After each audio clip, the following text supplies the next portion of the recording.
So you would like to know what is accounting. So accounting is very simple. It's a language of business. So when we talk about business, in business, everybody is connected with the sale, purchase, expenses. Okay. So whether it is a very small or a smallest business, or whether it is very large scale business of money, so terms are basically same. Even if it is a chai wala on the footpath, okay, or samosa wala on footpath, or a restaurant, terms are basically same. Both of them purchase, both of them purchase for cash as well as on credit. Both of them sell for cash as well as on credit.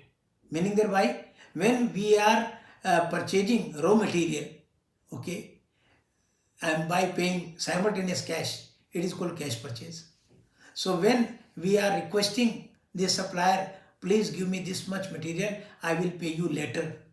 Later means after some period.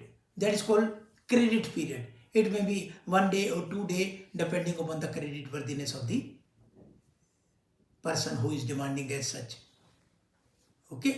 So suppose हमने उससे कहा कि भाई मैं आज पैसा नहीं है मेरे पास, मैं कल दूंगा तुम्हें. सो ये क्रेडिट परचेज है.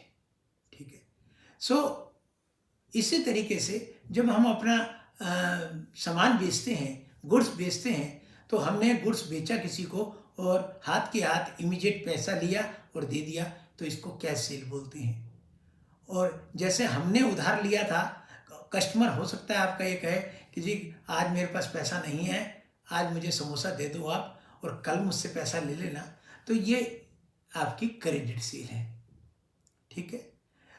आपने उसके लिए कुछ सामान खरीदा, एक्सपेंसेस करे, एक पर्सन को हायर किया, उसको कुछ वेजेस दिए, मजदूरी दी, तो वो आपके एक्सपेंसेस हैं. ठीक है. तो एक्सपेंसेस आपके हो गए, परचेजेज आपकी हो गई. और जरूरी नहीं है कि सारा का सारा जितना परचेज किया आपने रॉ मटेरियल कंज्यूम हो गया हो, कुछ बचा भी होगा. जो बचा है वो उसको स्टॉक ऑफ रॉ मटेरियल कहेंगे. ठीक है. और कुछ समोसे आपने बना लिए थे फिनिश गुड्स, वो बच गए तो वो स्टॉक ऑफ फिनिश गुड्स हो गया आपका. ठीक है. तो इस तरीके से आप परचेज का, सेल्स का और एक्सपेंसेस का डिफरेंस अगर लेंगे तो वो आपका प्रॉफिट हो गया. ठीक है. तो प्रॉफिट, अगर सेल ज़्यादा है, आपकी कॉस्ट कम है तो प्रॉफिट, और सेल ज़्यादा कम है और कॉस्ट ज़्यादा है तो आपका लॉस हो गया. ठीक है. आपकी कुछ एसेट्स भी हो सकती हैं. जब आप बिजनेस स्टार्ट करते हैं तो कुछ एसेट भी आपको खरीदनी पड़ती हैं. एसेट का मतलब जैसे समोसे वाला है, वो एक स्टोव खरीदेगा, है, एक कढ़ाई खरीदेगा, एक चम्मच खरीदेगा. ठीक है.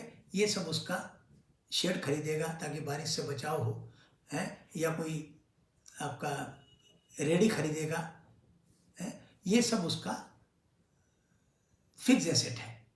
ठीक है. तो ये उसकी एसेट्स है.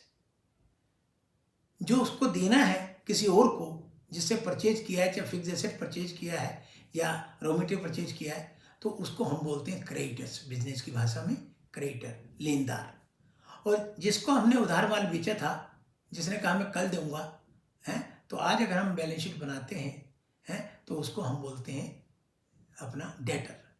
तो ये क्रेडिटर और डेटर होते हैं. कुछ रुपया हम बैंक में जमा करा देते हैं तो वो हमारा बैंक बैलेंस है. कुछ रुपया हमारे पास कैश हाथ में रहता है, कैश बॉक्स में, तो वो कैश. तो इस तरीके से हमें ये अकाउंटिंग करनी है जिसमें इस चीज़ के आंसर मिले बिजनेस में. What is the amount of cash purchase, what is the amount of credit purchase, what is the amount of cash sales, what is the amount of credit sales, what is the amount of stock of finish goods, what is the amount of stock of raw material, what is the gross profit, what is the net profit, what are the assets, what are the liabilities. So this all we answer under the accounting. So accounting is basically to answer all these questions. किससे कितना पैसा लेना है, कितना देना है, कितनी हमारे पास एसेट्स हैं, संपत्तियां हैं, कितनी हमारी लायबिलिटीज हैं, हमारी देनदारियां हैं, कितनी हमारी कैपिटल है, कितना हमें इस बिजनेस पीरियड के दौरान प्रॉफिट हुआ या नुकसान हुआ, क्यों हुआ, क्या चीज कोई कॉस्ट ज़्यादा थी, सेल कम थी, या कोई नुकसान था, कोई चोरी हो गई, लॉस बाय थेफ्ट हो गया, तो वो सब इंफॉर्मेशन अकाउंटिंग हमें प्रोवाइड करती है। तो बिजनेस में अकाउंटिंग जो है बेसिकली फाइनेंशियल परफॉर्मेंस के लिए होती है, जिसके लिए हम ट्रेडिंग पी&एल बनाते हैं, इनकम स्टेटमेंट, और फाइनेंशियल पोजीशन को जानना होता है, उसके लिए हम बैलेंस शीट या स्थिति विवरण जिसे बोलते हैं वो बनाते हैं। तो जनरल भाषा में यही अकाउंटिंग है।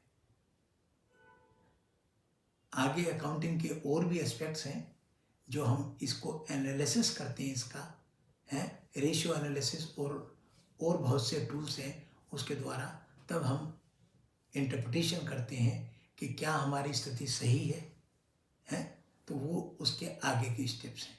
सो बेसिक में अकाउंटिंग यहीं तक होती है ताकि हम फाइनेंशियल परफॉर्मेंस और फाइनेंशियल पोजीशन को जान सकें।